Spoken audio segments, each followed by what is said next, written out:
सुप्रभात प्यारे बच्चों, हिंदी की कक्षा में आपका हार्दिक स्वागत है। बेटा, हिंदी की कक्षा में आज हमारा विषय है रसखान के सवैये, जिसके चौथे सवैये पर हम थे और जिसे मैं आपको समझाना चाहूंगी। मेरे साथ साथ आप भी मन में वाचन कीजिए इसका, ठीक है।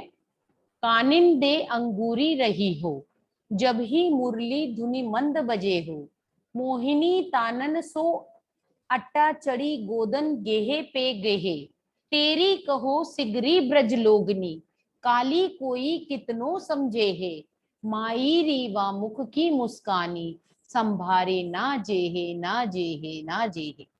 तो यहाँ पर बच्चों शब्दार्थ नोट कीजिए आप। सभी के हाथ में कॉपी हो, पेंसिल हो। कानिन, काननी यानी कानों में लिखिए। दे, दे मतलब देकर। अंगुरी, अंगुरी मतलब उंगली, उंगली, ठीक है। रहीबो मतलब रहूंगी।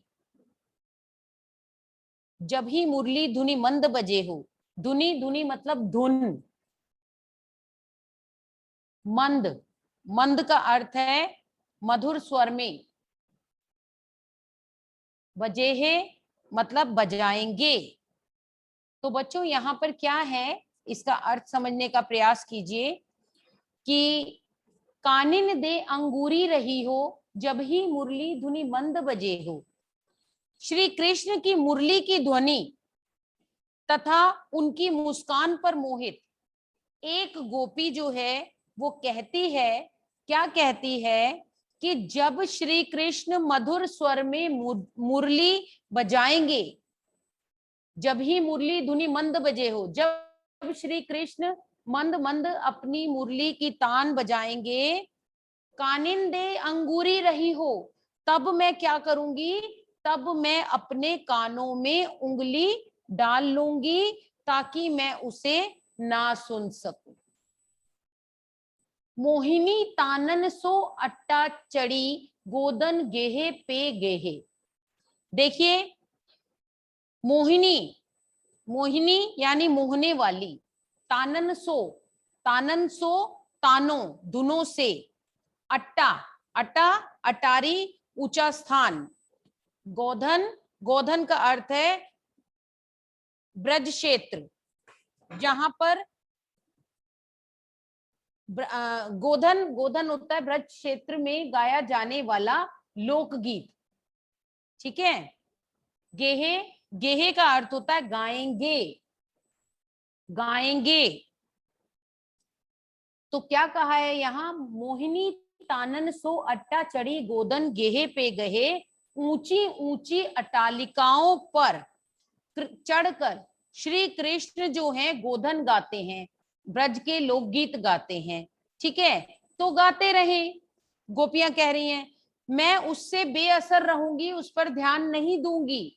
अगर वो मोहिनी तान निकाल रहे हैं तो मैं उस पर ध्यान नहीं दूंगी। गोदन गेहे पे गेहे, अगर वो गा रहे हैं तो गाएं। तेरी कहो सिगरे ब्रज लोगिनी, ठीक है। तेरी यानी पुकार कर, मैं पुकार कर सभी ब्रज के लोगों से कह रही हूं। सिगरे, सिगरे सारे, कालही कल, समझोहे मतलब समझाएंगे, मायरी व मुख की मुस्कानी समझोहे, संभारे ना जेहे ना जेहे ना जेहे। तो क्या कहा है यहाँ पर, मायरी यानी हे माँ, वाह, वाह मतलब वह, संभारी, संभारी का अर्थ है संभालना, ना जेहे नहीं जाएगी। तो यहाँ पर देखिए इन पंक्तियों का अर्थ क्या है कि तेरी कहो सिगरे ब्रज लोगनी, काली कोई कितनो समझे है, माई रीवा मुख की मुस्कानी, संभारे ना जेहे ना जेहे ना जेहे।